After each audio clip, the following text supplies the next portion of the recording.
ప్రేమ బయటకు వచ్చి బట్టలు ఎండబెడుతూ ఉంటుంది. ఇంతలో అక్కడ ఉన్న ధీరజ్ ప్రేమ దగ్గరికి వచ్చి తన కష్టం చూసి ఏది నేను కూడా నీకు హెల్ప్ చేస్తాను అని చెప్పేసి అయితే అంటూ ఉంటాడు.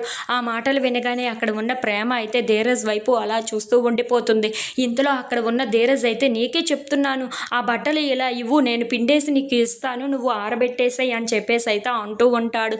ఇంతలో అక్కడ ఉన్న ప్రేమ సరేనని చెప్పి తను తెచ్చిన బట్టలన్నింటినీ ధీరజ్కి ఒక్కొక్కటిగా ఇస్తూ ఉంటుంది. అది చూసి అక్కడ ఉన్న ధీరజ్ అయితే ప్రేమకు బట్టల్లో నీరు మొత్తం పిండేసి ప్రేమకు ఇస్తూ ఉంటాడు.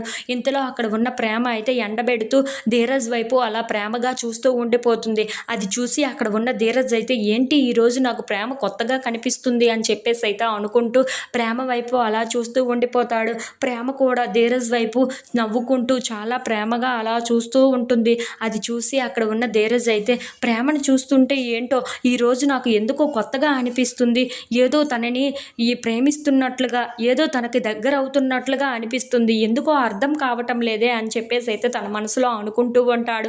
ఇంతలో అక్కడ ఉన్న ప్రేమ మాత్రం నీ మనసులో ఎంత ప్రేమ ఉన్నా సరే బయట పెట్టవు చూడు, అదే నేను ఎలాగైనా సరే తెలుసుకొని తీరతాను అని చెప్పేసి అయితే అనుకుంటూ ధీరజ్ వైపు అలా చూసుకుంటూ నడుచుకుంటూ వస్తూ ఉంటుంది. అది చూసి అక్కడ ఉన్న ధీరజ్ కూడా ప్రేమ వైపు అలా చూస్తూ ఉండిపోతాడు. If you like this video please like, share and subscribe friends.